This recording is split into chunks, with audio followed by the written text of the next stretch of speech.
Hello student, स्वागत है आप सबका संस्कार इंग्लिश वर्ड चैनल पर।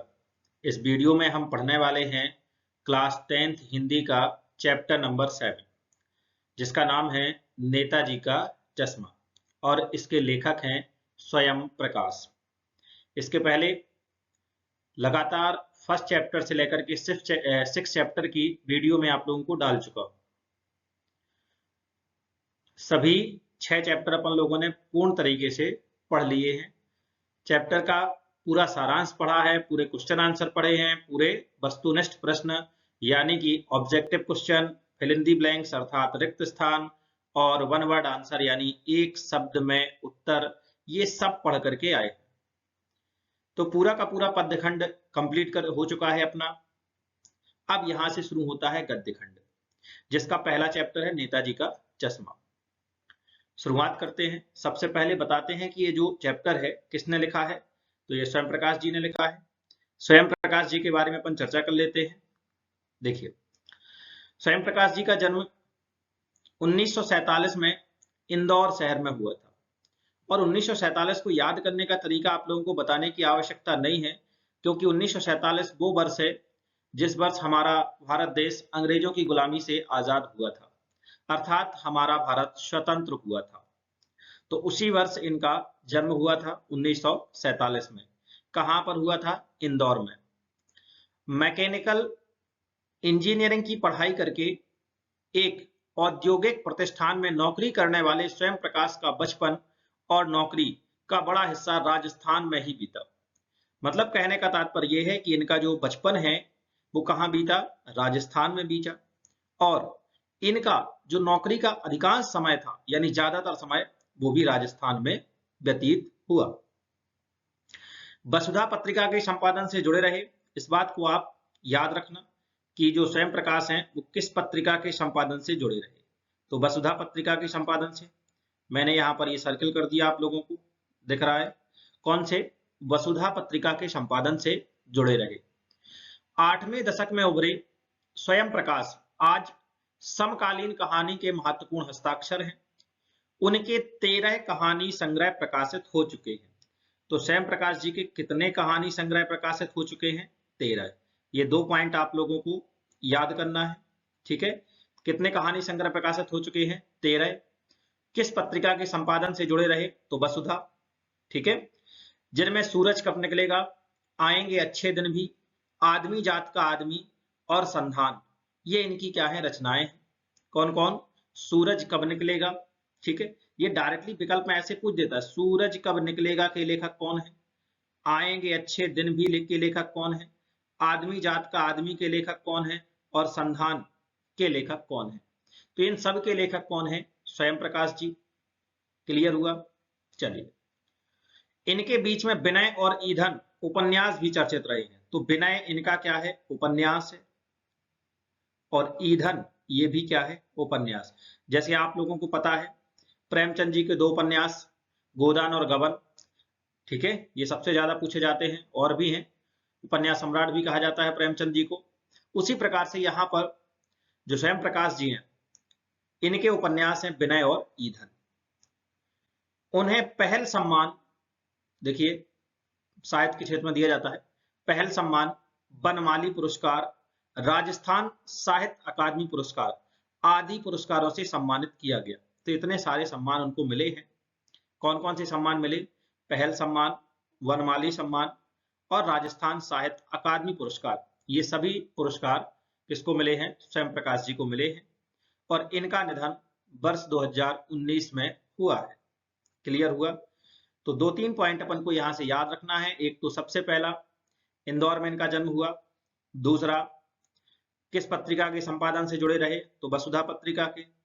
और इनके कितने कहानी संग्रह प्रकाशित हो चुके हैं? तो ये हो चुके हैं 13 कहानी संग्रह प्रकाशित हो चुके। क्लियर हुआ? चलिए आगे बढ़ते हैं, स्टार्ट करते हैं। ये जो चैप्टर है इस चैप्टर को अपन एक्सप्लेन करते हैं, समझाते हैं आप लोगों को। आशा करते हैं लगभग लगभग पूरा चैप्टर आप लोगों को समझ में आ जाए, ठीक है। हालदार साहब को हर 15वें दिन कंपनी के काम के सिलसिले से उस कस्बे से गुजरना पड़ता था। अब यहां पर ध्यान से सुने, कौन आ गया? एक हालदार साहब। हालदार साहब हैं इस पाठ में, और वो कितने दिन बाद कंपनी के काम के सिलसिले से कस्बे से गुजरते थे, तो भाई याद रखना 15वें दिन के बाद। 15वें दिन के बाद वो कंपनी के काम के सिलसिले से उस कस्बे से गुजरते थे। कस्बा बहुत बड़ा नहीं था, जिसे पक्का मकान कहा जा सके वैसे कुछ मकान थे, और जिसे बाजार कहा जा सके वैसा ही एक बाजार था। कस्बे में एक लड़कों का स्कूल था। किसका स्कूल था? लड़कों का। समझ में आया? तो यहां पूछा जाता है कि कस्बे में लड़कों के स्कूल कितने थे, तो लड़कों का एक स्कूल था। एक लड़कियों का स्कूल था, लड़कियों का भी एक स्कूल था। ठीक है। एक सीमेंट का कारखाना था, तो सीमेंट के कारखाने कितने थे? एक। लड़कों का स्कूल कितना था? एक। लड़कियों का स्कूल कितना था? एक।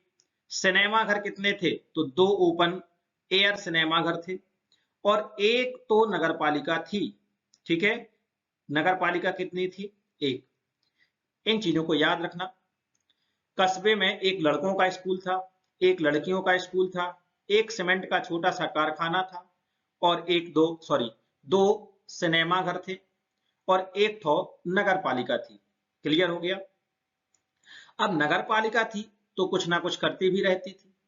यहां ध्यान से सुने, कुछ ना कुछ एक शब्द आया। ये कुछ ना कुछ, ये निपात शब्द है। कौन सा शब्द है? निपात। अपन जब इसके क्वेश्चन आंसर पढ़ेंगे तो वहां भाषा अध्ययन में पूछा गया है कुछ ना कुछ भी, ये सब निपात शब्द हैं। ग्रामर में भी पढ़ेंगे। ठीक है। चलिए, कभी कोई सड़क पक्की करवा दी। नगर पालिकाओं के काम है ये कि कभी कोई सड़क पक्की करा दी, कुछ पेशाब घर बनवा दिए, कभी कबूतरों की छतरी बनवा दी, तो कभी कभी सम्मेलन करवा दिया। इसी नगर पालिका के किसी उत्साही बोर्ड या प्रशासनिक अधिकारी ने एक बार शहर के मुख्य बाजार के मुख्य चौराहे पर नेताजी सुभाष चंद्र बोस की एक संगमरमर की प्रतिमा लगवा दी। नेताजी की जो मूर्ति थी वो काहे की थी? संगमरमर की। ठीक है। मूर्ति काहे की थी? संगमरमर की। किसने लगवाई थी? ध्यान से सुनना भाई। नेताजी की जो मूर्ति है वो किसने लगवाई थी? अलग व्यक्ति है। और किसने बनाई थी? ये अलग व्यक्ति है। किसने बनवाई थी वो अलग व्यक्ति है, किसने बनाई थी वो अलग व्यक्ति है। तो जो जिसने बनवाई थी वह कौन था? प्रशासनिक अधिकारी। विकल्पों में जब पढ़ाएंगे तो आपको इन चीजों पे गौर करना पड़ेगा। कौन था? प्रशासनिक अधिकारी। समझ में आ गया? जिसने बनवाई थी। और मूर्ति किसकी थी? सुभाष चंद्र बोस की। मूर्ति काय की थी? संगमरमर की। ठीक है। यह कहानी उसी प्रतिमा के बारे में। ठीक है। यानी ये जो पूरी कहानी अपन पढ़ने वाले हैं, नेताजी का चश्मा, ये उसी छोटी सी प्रतिमा के बारे में ये कहानी है। और तो कहा जाए तो उसके एक छोटे से हिस्से की कहानी, एक छोटे से भाग की कहानी है। क्लियर हुआ? चलो आगे बताते हैं। पूरी बात तो अब पता नहीं, लेकिन लगता है कि देश के अच्छे मूर्तिकारों की जानकारी नहीं होने पर अच्छी मूर्ति की लागत अनुमान और उपलब्ध बजट से कहीं बहुत ज्यादा होने के कारण काफी समय ऊहापोह और चिट्ठी पट्टी में बर्बाद हुआ था। ऊहापोह मतलब होता है आपसी अनबन। बोले ऐसा कर लिया जाए, फिर ऐसा कर लिया जाए, तुम कर लो, ऐसा है अब तुम कर लो। तो ये एक दूसरे के ऊपर टालना, और कोई काम करता है तो उसको दूसरे में व्यवधान करना, ये सब चीजें, एक सहमत है, चार असहमत है, ये सब कहलाता है ऊहापोह। तो बहुत सारा समय ऊहापोह और चिट्ठी पट्टी में बर्बाद हुआ होगा, और बोर्ड की शासन अवधि समाप्त होने की घड़ियों में किसी स्थानीय कलाकार को ही अवसर देने का निर्णय लिया गया होगा। और अंत में कस्बे के इकलौते हाई स्कूल के इकलौते ड्राइंग मास्टर, मान लीजिए मोतीलाल जी। ध्यान से सुनिए, ये है मोतीलाल जी। इन्होंने बनाई थी प्रतिमा, और ये किस स्कूल के मास्टर थे? हाई स्कूल के। ठीक है। और कौन से मास्टर थे? Drawing master. कौन से मास्टर थे? Drawing master. ठीक है। तो मोतीलाल जी को यह काम सौंपा गया होगा, जो महीने भर में मूर्ति बना करके पटक देने का विश्वास दिला रहे थे। मास्टर जो मोतीलाल थे वो क्या कह रहे थे? कितने टाइम में मूर्ति बना करके तैयार कर देंगे? 1 महीने में। ठीक है। और एक बात सुनो भाई, ये कोई फिक्स नहीं है। ये लेखक जो है वहां पर खड़े खड़े जो हवलदार साहब हैं वो अनुमान लगा रहे हैं कि ऐसा हुआ होगा। क्लियर? पटक देने का विश्वास दिला रहे थे। जैसा कि कहा जा चुका है कि मूर्ति काय की थी भाई? संगमरमर की। पहले भी बता दिया, याद रखना कि मूर्ति काय की थी? संगमरमर की। टोपी की नोक से कोट के दूसरे बटन तक कोई 2 फीट, ये भी पूछा जाता है, मूर्ति की लंबाई ऊंचाई कुछ भी पूछ दे, कितना था? 2 फुट। तो 2 फुट ऊंची थी, जिसे कहते हैं वस्त, और सुंदर थी। नेताजी सुंदर लग रहे थे। कुछ इंपॉर्टेंट पॉइंट यहां पर को समझ में आ गए। मूर्ति सुन लीजिए अच्छे से। मूर्ति किसने बनवाई थी? प्रशासनिक अधिकारी ने। मूर्ति किसने बनाई थी? मास्टर मोतीलाल ने। क्लियर? हाँ। मूर्ति काहे की थी? तो मूर्ति संगमरमर की थी। मूर्ति की ऊंचाई कितनी थी? तो मूर्ति की ऊंचाई 2 फीट थी। बात आई समझ में? चलो, कितने स्कूल थे भाई? 2 स्कूल थे, एक लड़कियों का एक लड़कों का। कितनी नगर पालिकाएं थी? 1 नगर पालिका थी। कितने सिनेमा घर थे? 2 सिनेमा घर थे। ठीक है। चलो, कुछ कुछ मासूम और कमसिन फौजी वर्दी में मूर्ति को देखते ही दिल्ली चलो और तुम मुझे खून दो वगैरह याद आने लगते थे। ध्यान से सुनो, दिल्ली चलो का नारा किसने दिया था? तो दिल्ली चलो का नारा सुभाष चंद्र बोस ने दिया था। तुम मुझे खून दो मैं तुम्हें आजादी दूंगा, ये नारा किसने दिया था? सुभाष चंद्र बोस ने। आजाद हिंद फौज का गठन किसने किया था? तो वो भी सुभाष चंद्र बोस ने किया था।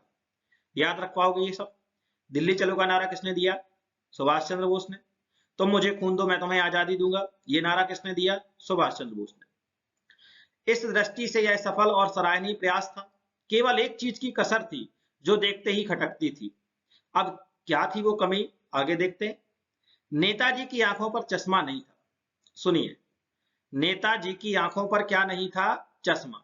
और आपको समझ में आ गया होगा, जब पाठ का नाम नेताजी का चश्मा है तो चश्मे की बात तो आने वाली थी। यानी चश्मा तो था, लेकिन संगमरमर का नहीं था। ध्यान से सुने भाई, मूर्ति पर चश्मा नहीं था। काय का चश्मा नहीं था? संगमरमर का नहीं था। मूर्ति काय की थी? संगमरमर की। एक सामान्य और सचमुच के चश्मे का चौड़ा काला फ्रेम मूर्ति को पहना दिया गया था। ठीक है। हालदार साहब जब पहली बार इस कस्बे से गुजरे और चौराहे पर पान खाने रुके। हालदार साहब चौराहे पर काय के लिए रुकते थे? पान खाने के लिए। तभी उन्होंने इसे लक्षित किया और उनके चेहरे पर एक कौतुक भरी मुस्कान फैल गई। अब क्या लक्षित किया? ध्यान से सुनना। वहां पर इस बात को लक्षित किया कि भाई मूर्ति पर चश्मा नहीं था। और चश्मा कैसा? मतलब संगमरमर का चश्मा नहीं था, ओरिजिनल चश्मा था जो अपन लोग साधारण लगा लेते हैं। तो उन्होंने कौतुक भरी मुस्कान फैल गई और बोला, बाय भाई, यह आइडिया भी ठीक है।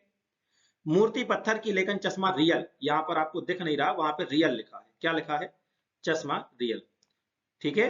ये मूर्ति काय की थी? संगमरमर की। और चश्मा क्या था? रियल। जीप कस्बा छोड़कर के आगे बढ़ गई। तब भी हालदार साहब इस मूर्ति के बारे में ही सोचते रहे। हालदार साहब किसके बारे में सोचते रहे? मूर्ति के बारे में। और अंत में इस निष्कर्ष पर पहुंचे कि कुल मिलाकर कस्बे के नागरिकों का यह प्रयास सराहनीय था। अंत में वो इस निर्णय पर पहुंचे कि चलो जो भी है, जैसा भी है, मूर्ति 2 फीट की है, संगमरमर की है, चश्मा नहीं है, कोई दिक्कत नहीं। कम से कम गांव के लोगों ने सोचा तो कि मूर्ति बनाई जाए। यही प्रयास उनका क्या है? सराहनीय है।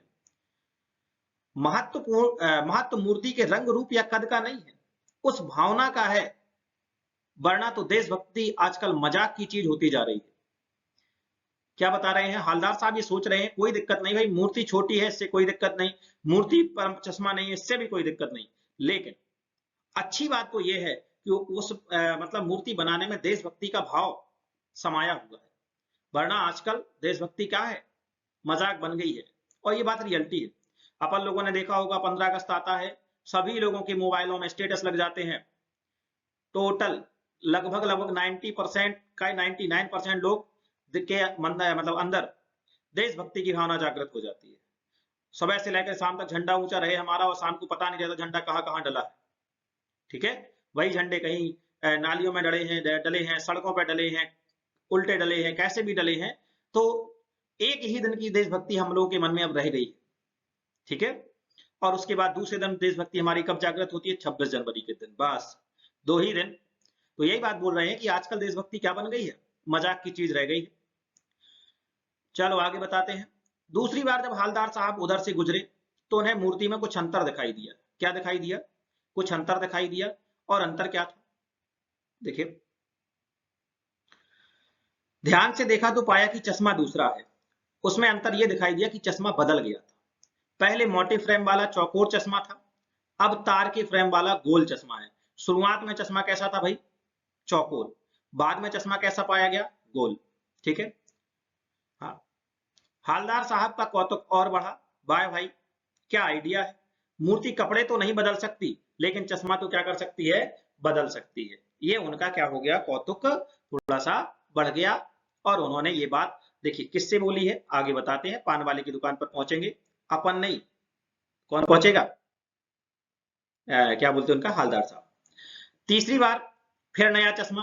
हालदार साहब की आदत पड़ गई, हर बार कस्बे से गुजरते समय चौराहे पर रुकना, पान खाना और मूर्ति को ध्यान से देखना।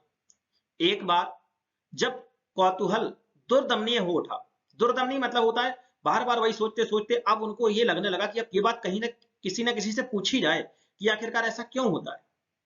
जब हमारे मन के विचार बिल्कुल क्या होने लगते हैं, उमड़ने लगते हैं और हमसे कंट्रोल नहीं हो पाते हैं, तो हम वो बात पूछ ही लेते हैं। तो यही है उनका दुर्दमनीय हो चुका कौतूहल। और उन्होंने पान वाले से पूछ ही लिया, क्यों भाई, क्या बात है, यह तुम्हारे नेताजी का चश्मा हर बार बदल कैसे जाता है। तो पान वाला जो था वो खुद के मुंह में पान ठुसा हुआ था। वह एक काला मोटा और खुशमिजाज आदमी था। पान वाला कैसा था भाई, काला मोटा और खुशमिजाज आदमी था। हालदार साहब का प्रश्न सुनकर के वह आंखों ही आंखों में हंसा। हालदार साहब ने क्या प्रश्न किया था, तो उन्होंने प्रश्न किया था कि भाई ये मूर्ति जो है आपकी, नेताजी की मूर्ति, ये बार बार चश्मा बदल देती है, ये बात समझ में नहीं आई है। तो आंखों ही आंखों में वो हंसा, उसकी तौन थिरकी, पीछे घूम करके उसने दुकान के नीचे पान थूका और अपनी लाल काली बत्ती सी दिखा करके बोला, कैप्टन चश्मे वाला करता है। कैप्टन चश्मे वाला क्या करता है, चश्मा बदल देता है। इन्होंने पूछा क्या करता है, हालदार साहब कुछ समझ नहीं पाए। चश्मा चेंज कर देता है, पान वाले ने समझाया। जब हालदार साहब को समझ में नहीं आया तो पान वाले ने समझाया कि वो चश्मा बदल देता है। क्या मतलब, क्यों चेंज कर देता है, अब देखें। तो हालदार साहब ने बोला भाई ठीक है वो बदल देता, तो लेकिन क्या कारण है कि वो बदल देता है। तो हालदार साहब अब भी समझ नहीं पाए। अब आगे वो बताता है पान वाला, कोई ग्राहक आ गया होगा, गिराक लिखा वहां पे, गिराक, गिराक मतलब होता है ग्राहक, यहां लिखे दे रहा हूं मैं, गिराक लिखा है, ठीक है, छोटी गी रा क, और गिराक मतलब ग्राहक आ गया होगा, समझो। उसको चौड़े चौखट चाहिए, तो कैप्टन किधर से लाएगा, ठीक है। तो उसको निकाल दिया, और कहां से निकाल दिया, मूर्ति से निकाल दिया, और उधर मूर्ति के ऊपर दूसरा चश्मा लगा दिया। ओ, अब बात थोड़ा थोड़ा हालदार साहब को समझ में आने लगी। एक चश्मे वाला है जिसका नाम कैप्टन है, तो ये पूछा गया है भैया चश्मे वाले का नाम क्या था, कैप्टन, क्लियर। उसे नेताजी की बगैर चश्मे वाली मूर्ति बुरी लगती है। उसको क्या होता है, नेताजी की बगैर चश्मे वाली मूर्ति क्या होती है, बुरी लगती है, बल्कि आहत करती है। आहत मतलब होता है मन को चोट पहुंचाना, मानो चश्मे के बगैर नेताजी को असुविधा हो रही हो। इसीलिए वह अपनी छोटी सी दुकान में उपलब्ध गिने चुने फ्रेमों में से एक नेताजी की मूर्ति पर फिट कर देता है। लेकिन जब कोई ग्राहक आता है तो उसे वैसे ही फ्रेम की दरकार होती है जैसा मूर्ति पर लगा है। तो कैप्टन चश्मे वाला मूर्ति पर लगा फ्रेम क्या कर लेता है, मतलब निकाल लेता है, और नेताजी से क्षमा मांगते हुए वो फ्रेम किसको दे देता है, ग्राहक को दे देता है, और बाद में नेताजी को दूसरा फ्रेम लौटा देता है। बाय भाई, क्या आइडिया है। लेकिन भाई एक बात अभी भी समझ में नहीं आई। हालदार साहब ने पान वाले से पूछा, नेताजी का ओरिजिनल चश्मा कहां गया। अब जैसे ही उन्होंने पूछा तो उस टाइम पर पान वाला दूसरा पान मुंह में ठूस चुका था। दोपहर का समय था, दुकान पर भीड़ भाड़ अधिक नहीं थी। वह फिर आंखों ही आंखों में थिरका, हंसा, उसकी तौन थिरकी, कत्थे की डंडी जो है वो फेंक करके पीछे मुड़ करके उसने नीचे पान थूका और मुस्कुराता हुआ बोला, मास्टर बनाना भूल गया। क्या हो गया, मास्टर जो था वो मूर्ति के पर चश्मा बनाना भूल गया। पान वाले के लिए एक मजेदार बात थी, लेकिन हालदार साहब के लिए चकित और द्रवित करने वाली बात थी। यानी यह ठीक ही सोच रहा था कि मूर्ति के नीचे लिखा मूर्तिकार मास्टर मोतीलाल वाकई में कस्बे का अध्यापक था।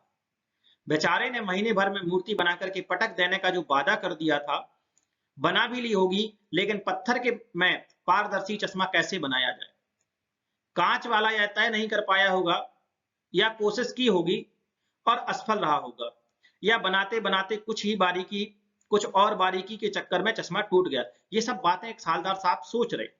ठीक है, यह पत्थर का चश्मा अलग से बना करके फिट किया होगा और निकल गया होगा। इतनी सारी बातें वो मन ही मन क्या करते हैं, सोच रहे हैं। उफ, हवलदार साहब को यह सब कुछ बड़ा विचित्र और कौतुक भरा लगा। इन्हीं ख्यालों में खोए खोए पान के पैसे चुका करके चश्मे वाले की देशभक्ति के समक्ष नतमस्तक होते हुए वह जीप की तरफ चले, फिर रुके, मुड़े और पान वाले के पास आकर के पूछा, क्या कैप्टन चश्मे वाला नेताजी का साथी है या आजाद हिंद फौज का भूतपूर्व सिपाही? ये उन्होंने क्या कर लिया, उससे पूछ लिया। पान वाला नया पान खा रहा था। देखें, जब उन्होंने पहले पूछा था वो पहला पान खाए हुए था, दोबारा से पूछा वो पान ठूस मतलब दूसरा वाला पान ठूस चुका था, और तीसरी बार पूछने के लिए तैयार हुए वो तीसरा पान क्या कर रहा था, खाने ही वाला था। अब देखो वो क्या करता है,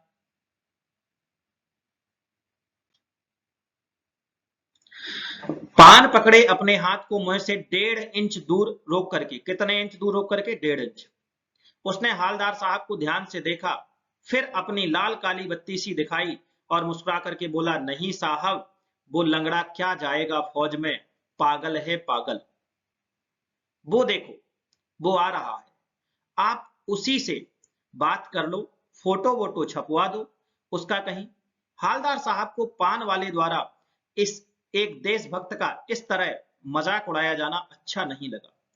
मुड़ करके देखा तो अबाक रह गए। अबाक मतलब होता है बिल्कुल चौंक गए, भौचक्के रह गए। एक बेहद बूढ़ा मरियल सा लंगड़ा आदमी, सिर पर गांधी टोपी और कानों पर काला चश्मा, कानों पर काला चश्मा लगाए, एक हाथ में छोटी सी संदूकची और दूसरे हाथ में एक बांस पर टंगे बहुत से चश्मे लिए अभी अभी एक गली से निकला था और एक बंद दुकान के सहारे अपना बांस टिका रहा था। तो इस बेचारे की दुकान भी नहीं थी। मतलब ये दृश्य उन्होंने क्या कर लिया, देख लिया। फेरी लगाता है कैप्टन जो था, वो क्या करता था, फेरी लगाता था। हवलदार साहब चक्कर में पड़ गए, पूछना चाहते थे कैप्टन क्यों कहते हैं इसे, क्या यही इसका वास्तविक नाम है, लेकिन पान वाले ने साफ साफ बता दिया था कि वह अब इस बारे में कोई बात नहीं करने वाला है।